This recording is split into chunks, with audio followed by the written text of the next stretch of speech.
Les sous-bénéficiaires de la subvention du Fonds mondial par l'entremise du Programme des Nations Unies pour le développement sont en formation de renforcement des capacités depuis ce 19 septembre à Brazzaville. Pendant 4 jours, ils seront formés sur les différentes étapes de planification, suivi, évaluation et gestion de projets en vue de mieux gérer les fonds alloués. Avec une enveloppe de 35 897 000 euros, cette subvention cible en réalité les programmes nationaux de lutte contre le sida, la tuberculose, le paludisme et la Covid-19.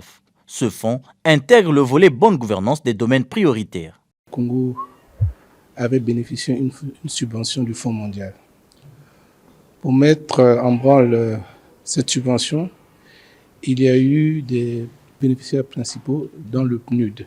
À côté du PNUD, il y a des sous-bénéficiaires, c'est-à-dire les programmes nationaux de lutte contre le sida, les programmes nationaux de lutte contre la tuberculose et la société civile.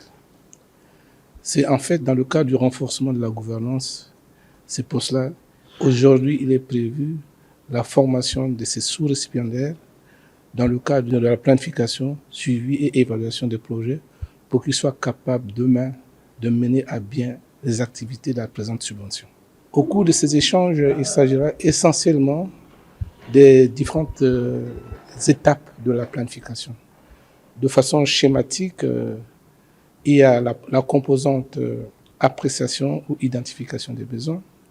Après avoir identifié les besoins, il faut faire une analyse pour faire les priorités. Une fois les priorités engagées, il faut mettre les actions. Après avoir mis les actions, il faut prévoir les indicateurs de suivi. Après les indicateurs de suivi, donc il y a les indicateurs d'évaluation. Cette formation est perçue comme une innovation puisqu'elle est élargie à la composante société civile. Cet atelier prend aussi en ligne de compte les risques opérationnels liés à la mise en œuvre de la subvention telle que définie par le Fonds mondial. Une fois achevé, ce programme laissera place au 4e cycle de planification du Fonds mondial. Hier, c'est essentiellement le ministère de la Santé, à travers ces programmes, qui bénéficiaient de ces formations. Or, cette fois-ci, il y a la société civile. Dans la société civile, on peut vous citer le RENAPEC, on peut vous citer la Cancer. Donc, toutes mes excuses si j'ai oublié d'autres ONG. Mais l'innovation, c'est la société civile qui est impliquée parce que nous sommes redevables de la société à travers les populations représentées. Cette subvention finissant, nous allons amorcer en 2024 le NFM 4, c'est-à-dire le 4e cycle de planification du Fonds mondial.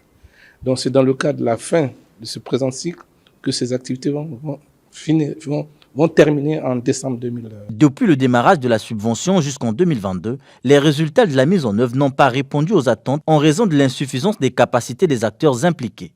Cette formation est donc une plus-value afin d'accélérer la mise en œuvre rapide et efficace.